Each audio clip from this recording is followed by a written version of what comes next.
He then jumped in the transfer portal and didn't even say thank you, didn't even say bye. Have to find another home where there's no favoritism and he is valued. The transfer portal moves mightily fast, and already a former Buff now is now a Tar Heel. Mr. Adrian Wilson, the wide receiver that first was committed to TCU, then signed with the Buffaloes in the fall, is now with UNC and Bill Belichick. So we're going to check in on him. We're going to watch some of his high school highlights if you have some time. We're going to check in on UNC as a whole because I think Bill Belichick's girlfriend is running amok up there. We're going to start with a throwback transfer portal video because I say too many positive things about these portal players. I'm going to let Deion Sanders kind of go back there and kind of explain to you. Also, Mr. Ultimate Caskell's in the portal too. We'll check in there, and if we have more time, we'll hear Deion Sanders' new press conference about the portal. So let's start right here with a throwback story, and then we're going to get into what has happened with Mr. Adrian Wilson. But his heart is phenomenal. I don't know if you know it, but we had a guy, I'm not going to call his name, jump into the portal, I think this offseason, that didn't have furniture in his home. And although he had an NIL deal, but he didn't have furniture, Shador bought him furniture. Loaded them up. He then jumped in the transfer portal and didn't even say thank you, didn't even say bye.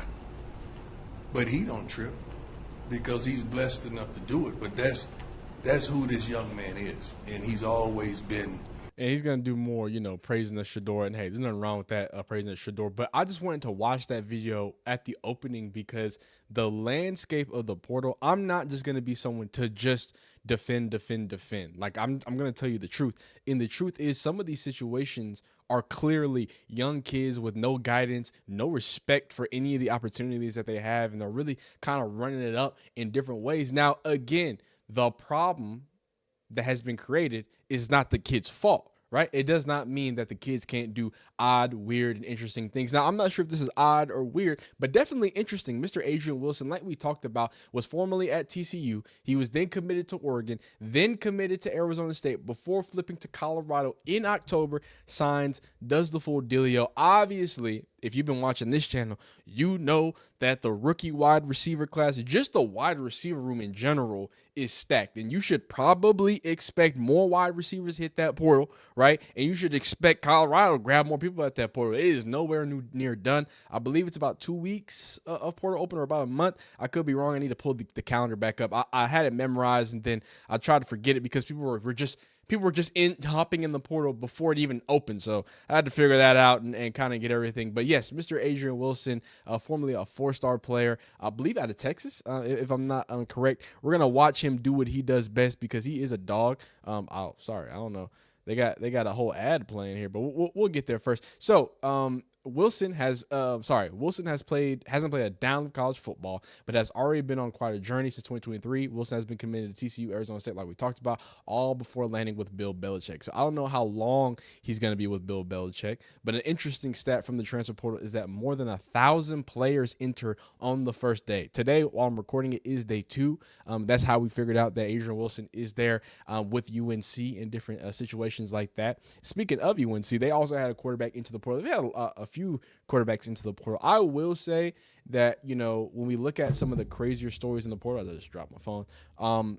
Do understand that anytime you have a regime change, you should expect a large amount of portal, turnover. You should expect a lot of, bringing in and moving out of players as the new person comes in, as the new ideas come in, as the new system, right, comes in. It's not going to meet things. But interestingly enough, the thing about the spring portal is that they're transferring after they already experienced some of the football. So in my head, right, I don't think it's simply just, we, need to find a new space, a new place. I think it's, they figure out where they are in that depth chart and they hop up out of there. At least that's how a lot of people have interpreted it. So, people hopping in the portal with UNC, nothing crazy. I'm not sure if it's crazy, but it's definitely interesting. Is this whole snafu with Bill Belichick's girlfriend? So apparently new internal UNC emails from Bill Belichick's girlfriend, Jordan Hudson, showed her role as the chief operating officer, COO, of Belichick's Productions. The Athletic reports. The Athletic found no applicable business registered with that name. And to be honest with you, that doesn't mean that that's not what she's doing. You know what I'm saying? It just means that maybe he doesn't have the LLC filed all the way. But yeah, her girl, or his girl, is very much involved, and she's on the sidelines. She's doing it big, right? Really supporting her man in every way. I mean, she's got the full whatever print this is, Tar Heel situation going on. He's fixing up people's mics and whatnot. You know what I'm saying? So he got himself a CEO to handle some business, I guess. She's talking on walkie-talkies and stuff, dog. This reminds me, I forgot, was it the Jets? What team is in the NFL where they had their like the owner's daughter was on the sideline with a headset listening to plays? Like, this kind of gives me that vibe. And look, who knows? Maybe all she's doing 100% helping. Hey, I'm a Texas fan. Y'all know that. Sark's wife is very present, right? Nick Saban's wife, Miss Terry, very present in the program. So I'm not gonna write it off as just craziness. But I think the age gap is what got people like, wow, you know what I'm saying? And what seems to be her ingratiating herself deep into the world of UNC football. Now, before we just end on a bad, weird note, before, moving on UNC, we're going to check out, again, like I said, Adrian Wilson highlights, as well as also check out some visits that Colorado has, because they've got some visits coming up, and also talk about Alton McCaskill, the former Colorado player. But let's hear this. I mean, whenever you get a chance to hear from an NFL great, especially somebody like a Bill Belichick statue, especially Rob Ninkovich, somebody who's kind of the embodiment of the quote-unquote Patriots way, I think it's at least good to hear from him. So here he is talking to the Tar Heels. Today we have Rob Ninkovich, who's passing through, which, we're honored to have Rob here. It's released from a couple of teams, and we were looking for a backup long snapper. Our snapper was injured. We're looking for a backup long snapper, and the fact that Rob could snap, we brought him into training camp. Rob, again, played linebacker, said, hey, can I get in, can I get a couple pass rushes? All right, long snapper, right? Go ahead. So, first play, runs by Lane, our starting left tackle. Became one of our best and most dependable players, all right, from that, I would say, very humble beginning. Was a great teammate, was one of our toughest and most dependable players. So, Rob, great to have you here. Appreciate it. If you could say a few words to us. And I actually don't have the interview, but if we have time at the end, we can go back there. But I just think that saying there is going to be very good, and I bet you I could pull it up real quick. I'm just trying to be what's it called? I'm just trying to be lazy and not edit. But here is Rob Ninkovich. So we do have him. He's right here. It is 2 minutes though, and that's a little long. So we'll keep that to the end. So put a pin in that. I'm happy that we actually didn't watch the full thing. That thing is like 3 minutes long. Oh wow, it reloaded for us. So here is the highlights. We're gonna pause that. But more importantly, Mr. McCaskill. So now, if you know, and if you've been keeping up with Colorado since the original Deion Sanders regime, you know about Alton McCaskill. Our obviously former Houston player, was the rookie standout for the University of Houston, where he had 189 carries for 961 yards with a 5.1 average and 16 tutters. Now, since then, obviously 2021, then you go to 2023. I believe he had injuries in 2022, but 2023 you come with Colorado, and I would say look more at the average than look at the yards in total, because you know how Colorado is, how many even times they allow people to carry. So 4.2 average, right, with a split backfield. Colorado don't hand the ball off much. And then in 2024, just last year, only gave them the ball 7 times. So I think that's interesting to see, right? Some of these losses aren't, real major losses. I think the only real major loss that and again, he's from a few years back. So let's reframe that. Not him, but even when I talk about Adrian Wilson, right? Even when I talk about those other losses, the only real major losses has been Dylan Edwards. But at the same time, like, is that the type of body that you needed in there? Maybe not. And then McCoy, because I would say Nikhil Green, but everybody thought he was going to the draft. So I think that was a little different. That was more like, oh, okay, I didn't even know you had another year eligibility left. So go crazy. Like, at that point, that boy been playing for 18 years.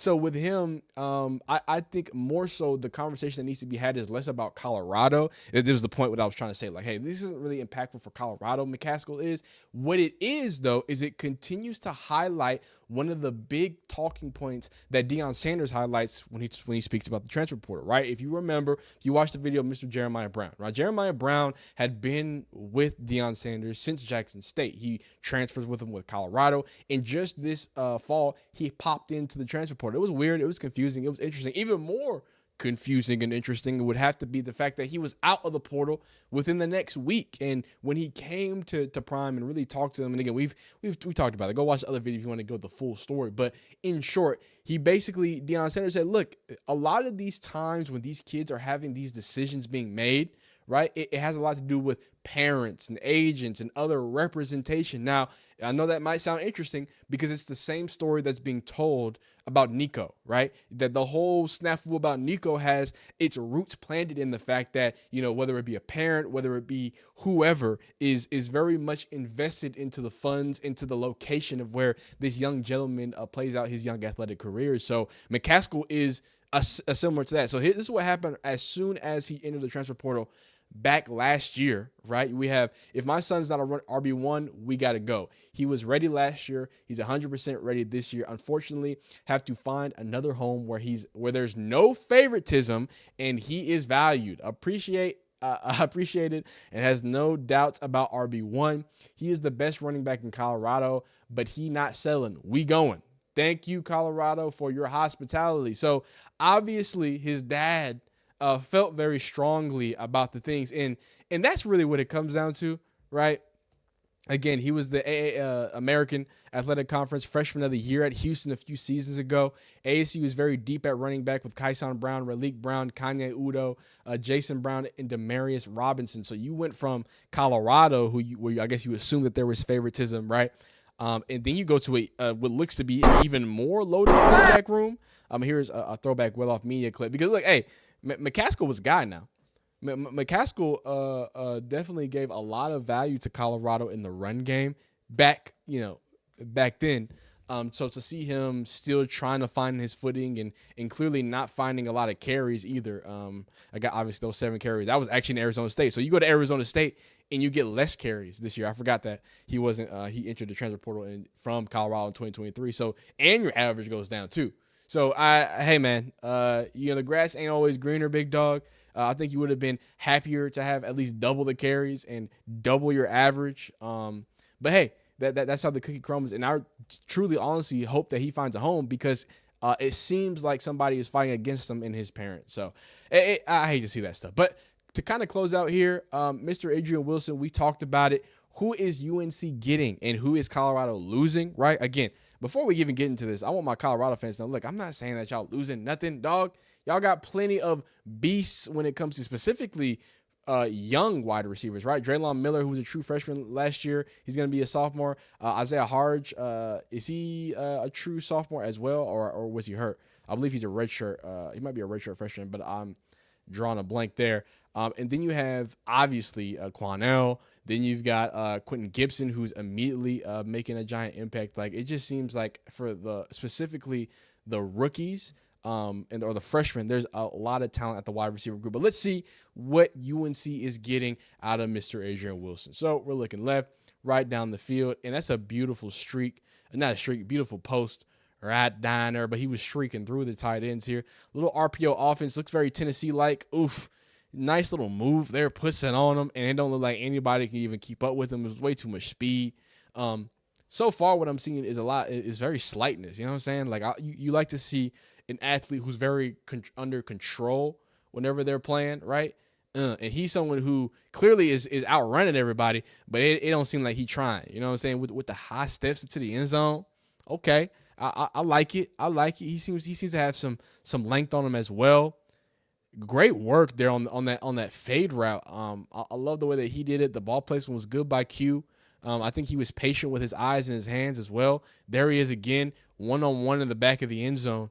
And he seems to be the type that a Coach Prime typically looks for, and that's someone who can go, oh, wow, just as I'm saying it, go up and get it. Somebody who can make those contested catches. I think that's interesting, not to say that the other wide receivers couldn't, obviously. There have been a history of that with these last 2 years with, with that's nice with Deion Sanders. But I think it's great to see that he's definitely has a type when it comes to wide receiver, and it seems to be either super rack guys, right, yards after the catch, or yak. I said rack, super yak guys, or people who can make separate. Woo, that was just smooth. That was just smooth. He found a little crease in there. Someone who can find and make themselves available to catch a pass. This is just straight up 1-on-1.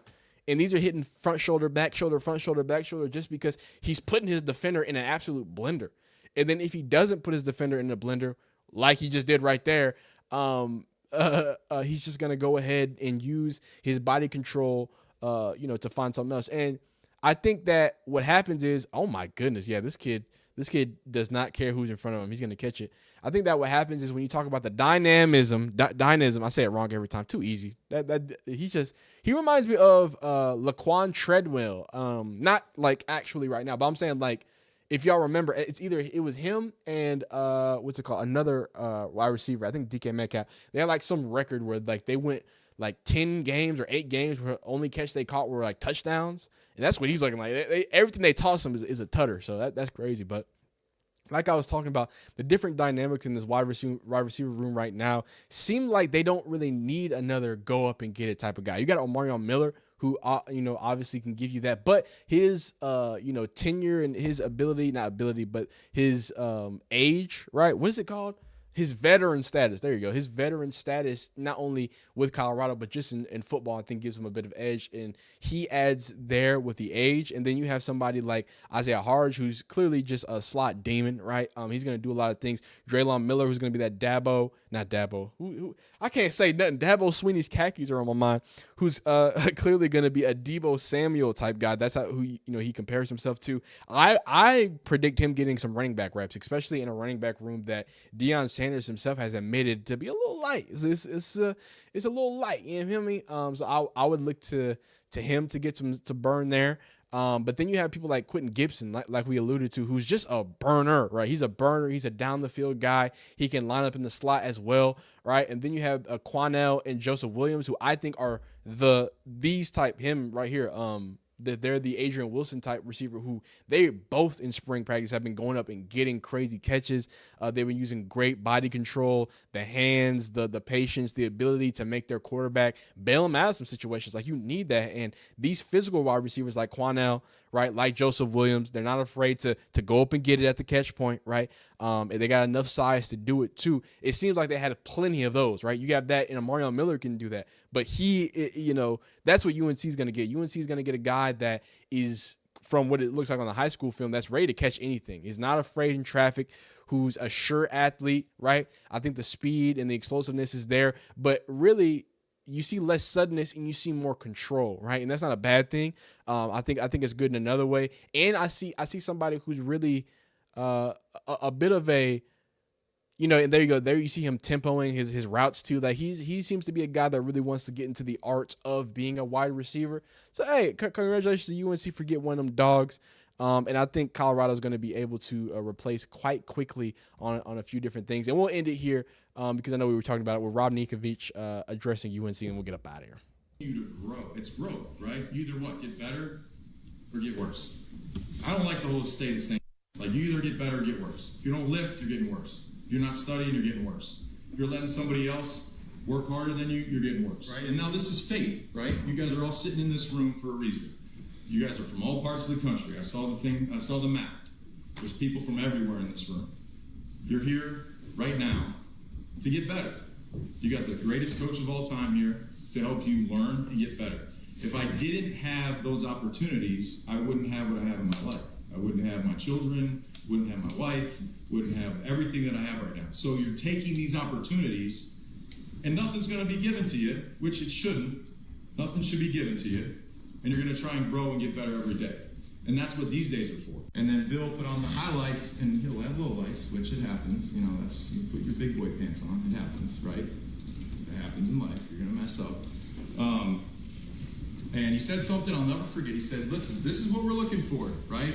And when I talk about opportunities in life, I'm talking about these windows of opportunities. If I would have done that 2 years prior, if it would have been 2007, it wouldn't have mattered because they had guys that were older, veteran studs, but it was 2009, and all those guys were gone.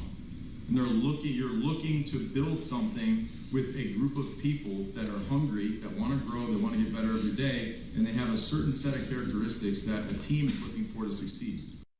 And obviously I don't want to go too long there because this video is dragging, but I think we're seeing from people like Coach Prime, right? From people, what's it called?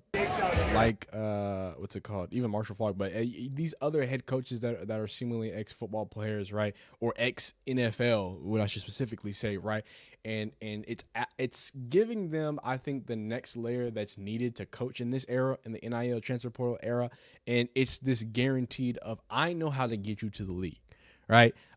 In previous, you might have been able to say that just by what you've sent. But at this point, if you're going to be a coach, a first-time coach, guaranteeing that you're going to get someone into the league, it helps to know that, hey, I was already in the league and I've got connections in the league that I can bring back. So that's always going to be elite for what's his face, Bill Belichick, to use. Hopefully him and his lady utilize it in the best of their ability. Next video, we're going to talk about all these new prospects that Colorado's looking at, and we're going to hop right into, actually this video might be out while you're watching it. We're going to hop right into this new spring conference. Deion Sanders is confirming some of his transfer looking at. So we're going to do that bigly. But, man, I really appreciate y'all watching this video. Like it if you like it. Dislike if you don't like it. Subscribe if you enjoy college football content, updates, Deion Sanders, Colorado, NIL draft. I do all types of football stuff if it's off season. So let me know if there's anything else you want to see, man. Like the video if you like it. Dislike if you don't like it. Subscribe if you want to see more.